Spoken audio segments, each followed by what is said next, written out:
उस बूटी को खाने से लक्ष्मण सचेत हुआ, जीवन रक्षा हुई। ऐसी श्रद्धा थी सबरी की भगवान के प्रति। किसी की श्रद्धा को ठेस नहीं पहुंचानी चाहिए। सत्संग के तुरंत बाद लंगर अर्थात भोजन भंडारा शुरू हुआ। कहां की बातें हो रही हैं?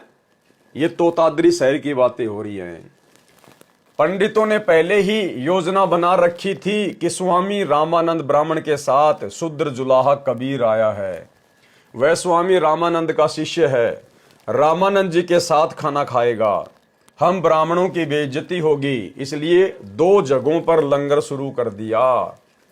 जो पंडितों के लिए भंडारा था उसमें खाना खाने के लिए एक शर्त रखी थी कि जो पंडितों वाले भंडारे में खाना खाएगा उसको वेदों के 4 मंत्र सुनाने होंगे।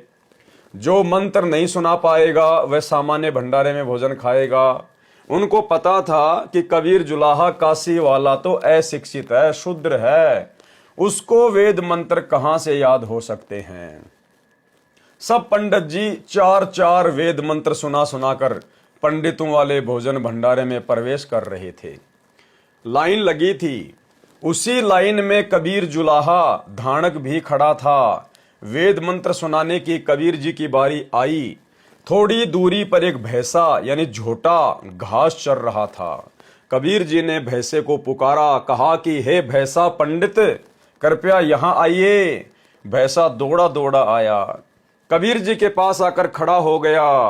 कबीर जी ने भैंसे की कमर पर हाथ रखा और कहा कि हे विद्वान भैंसे, वेद के 4 मंत्र सुना। भैंसे ने यजुर्वेद अध्याय 5 का मंत्र 32 सुनाया, जिसका भावार्थ भी बताया कि जो परम शांतिदायक, जो पाप नाश कर सकता है, जो बंधनों का शत्रु अर्थात बंदी छोड़ है, वह कबीर है। स्वयं प्रकाशित अर्थात तेजोमय शरीर वाला, सत्यलोक वाला अर्थात वह सत्यलोक में निवास करता है।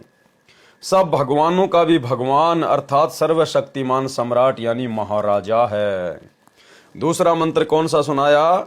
ऋग्वेद मंडल 9 सूक्त 86 मंत्र 26 सुनाया, जिसका भावार्थ है कि परमात्मा ऊपर के लोक से गति करके आता है, नेक आत्माओं को मिलता है, भक्ति करने वालों के संकट समाप्त करता है, वह कबीर परमेश्वर है।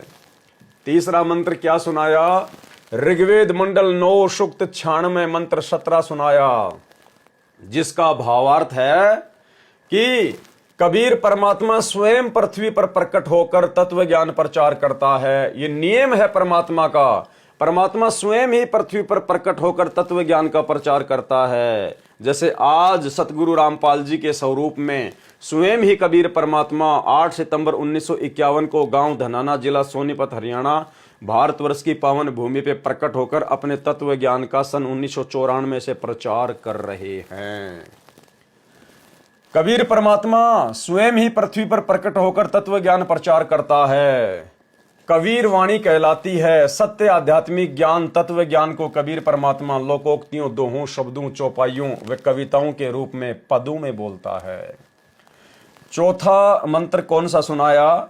ऋग्वेद मंडल 9 सूक्त 94 मंत्र 1 भी सुनाया, जिसका भावार्थ है कि परमात्मा कवियों की तरह आचरण करता हुआ पृथ्वी पर एक स्थान से दूसरे स्थान पर जाता है।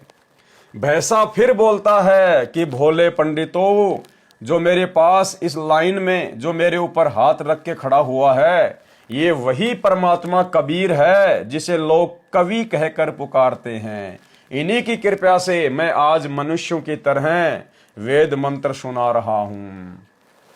और पिछले 8-9 वर्षों से हम सत्सेवक भाई बहन चिल्ला रहे हैं और अपने ही भगत भाई बहनों को जो कि सतलोक आश्रमों से जुड़े हुए हैं, देखा देखी में लगे हुए हैं, हम उनको चिल्ला चिल्ला के कह रहे हैं कि भाई सतगुरु रामपाल जी खुद ही कबीर परमात्मा हैं। ये खुद ही सारी सृष्टि के रचने वाले हैं। ये अविनाशी अजरो अमर स्वयंभू परमात्मा है। इनका किसी माँ के गर्भ से जन्म नहीं हुआ है। ना सतगुरु जननी जने जाके माना बाप, पिंड ब्रह्मंड से रहित है ना वहां तीनों ताप। हम समझा रहे हैं कि भाई इस जिंदा कबीर परमात्मा सतगुरु रामपाल जी के धरती पर प्रकट रहते सहते वो कागज का कबीर, वो मुर्दा कबीर, वो कागज की फोटो डाडी वाली जिसे आप कबीर मान रहे हो, जून के महीने में अब उसका कबीर प्रकट दिवस मनाना छोड़ दो, क्योंकि जिंदा कबीर आपके गुरु के रूप में धरती पर प्रकट हैं। लेकिन भाई और बहनों, जिस प्रकार 650 साल पहले लोग नहीं समझ पाए, वही मूर्खता लाखों की संगत जो सतलोक आश्रमों से जुड़ी है आज सन 2024 तक, वही मूर्खता लाखों की संगत कर रही है। चंद आत्माओं पर यह मेहर हुई है जो सतगुरु रूप में आए हुए कबीर परमात्मा को पहचान पा रहे हैं, जिन्हें सतसेवक कहते हैं। कबीर परमेश्वर जी ने कहा कि भैसा पंडित, आप पंडितों वाले लंगर में प्रवेश करके भोजन ग्रहण करें। मैं तो शूद्र हूं, अशिक्षित हूं, इसलिए आम जनता के लिए लगे लंगर में भोजन करने जाता हूं।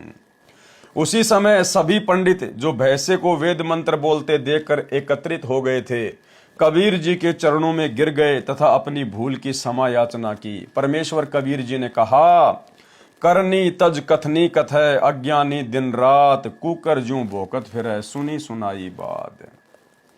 सत्संग में तो कह रहे थे कि भगवान रामचंद्र जी ने शूद्र जाति की सबरी भिलनी के जूठे बेर रुचि रुचि खाए और छुआछूत नहीं की, और स्वयं को तुम परमात्मा से भी उत्तम मानते हो।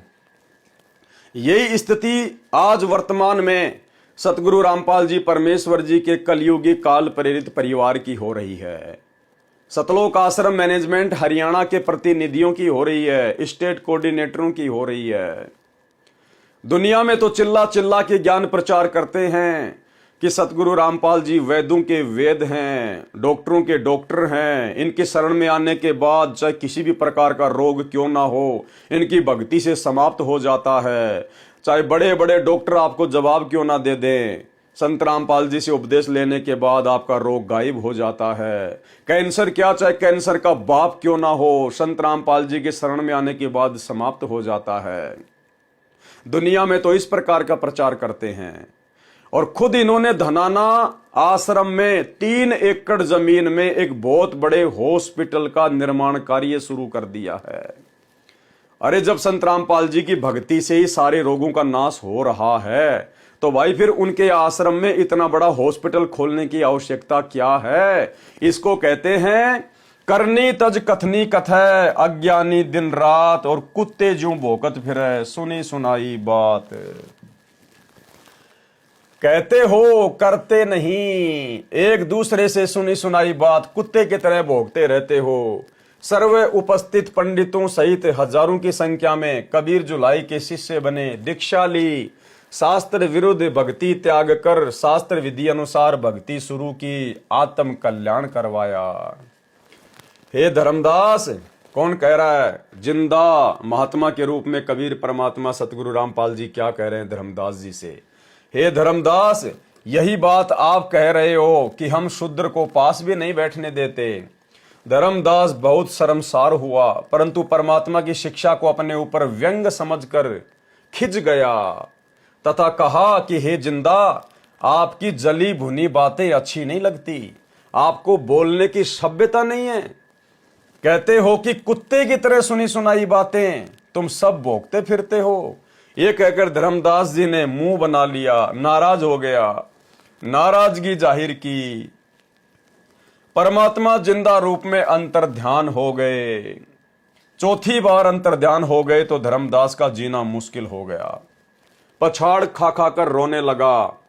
उस दिन फिर वृंदावन में धर्मदास से परमात्मा की वार्ता हुई थी। इस प्रकार परमेश्वर कबीर जी कुल मिलाकर 6 बार अंतर्ध्यान हुए। तब धर्मदास जी की अकल ठिकाने आई। वृंदावन मथुरा से चलकर धर्मदास रोता हुआ अपने गांव बांधवगढ़ की ओर वापस चल पड़ा। धर्मदास जी ने 6 महीनों का कार्यक्रम तीर्थों पर भ्रमण का बना रखा था। वह 15 दिन में ही वापस घर की ओर चल पड़ा।